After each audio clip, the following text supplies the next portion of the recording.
তোর পোজের আর শেষ হচ্ছে না বল। হ্যাঁ, কেন রে? একের পর এক পোজ তো তুই আমি দিয়ে কি যাচ্ছিস। সবগুলো তুলছি দিয়ে তারপর তো যেটা ভালো মানে লাগছে আর সেটা কত তুলবো। ছবি তুলতে হবে তোর? আরে বাবা সবগুলো বেশি করে তুলে নিয়ে তারপর থেকে দুটো চারটে তো সিলেক্ট হবে। মানে সব আমার ছবিগুলো, আমার টাইম বৃথা নাকি? করতে তো এমনিও বেকার। হ্যাঁ, তো তো কোনো কাজ নেই। 15 মিনিট ধরে ছবি তুলে যাচ্ছে এখানে, ফাঁকা, বিয়ে বাড়িতে লোক নেই, বিয়ে বাড়ি ফাঁকা হয়ে গেছে, এবার আমি তোর কথাটা এখনো বলি, ছবি তোলা শেষ তোর সাথে হয়নি। আমার একচুট হবে। বিয়ে বাড়িতে এসে শুধু মেয়ে দেখছিস, তার থেকে আমার ছবি তো হ্যাঁ, বিয়ে বাড়িতে এসে মেয়ে দেখছি মানে? আমি কি খেয়াল করিনি কিছু? কার দিকে দেখলাম? আমার সব খেয়াল আছে, পরে হবে। কার দিকে দেখলাম? বিয়ে বাড়িটা শেষ হোক, বাড়ি থেকে সব লোকজনগুলো যাক, তারপর দেখছি। তুই তো ছিলি উপরে, তুই নিচে কি করে দেখলি আমাকে? আমি কি নিচে যাচ্ছি না? কখন যাচ্ছিস? আমার চারদিকে চোখ আছে আমার, ঠিক আছে? অতিথি আসবে, তাদেরকে আপ্যায়ন করতে হবে না? আচ্ছা, দেখে দেখে কিছু কিছু অতিথিদের স্পেশাল নাকি? কোথায় স্পেশাল অতিথি করলাম? শোন, আমি এখন এর সামনে বলতে চাইছি না, বাড়িতে অনেক লোক আছে, তোর মান সম্মান না থাকতে পারে, আমার আছে, ঠিক আছে? আচ্ছা, মানে আবার এই নিয়ে অশান্তি হবে আবার?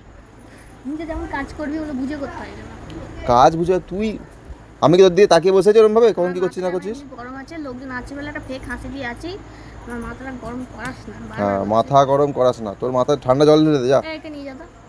এই নিয়ে যা, মাথা খারাপ করছে, নিয়ে যাকে। নিয়ে যাকে। ছবি তোলা আর শেষ হচ্ছে না। এই আমি ছবি তুলছি, বেশি ছবি তুলছি আমি না, দেখ। দাঁড়া, তুই বড় হবি তো, তোরও বিয়ে হবে, দেখবো তখন। আমি পারবো না ছবি তুলতে। ছবি নিজের সেলফি ফোন আছে ওখানে, সেলফি। শোন শোন, ওখানে সেলফি ফোন আছে, সেলফি তুলে নে যা। শুনতে পেয়েছিস?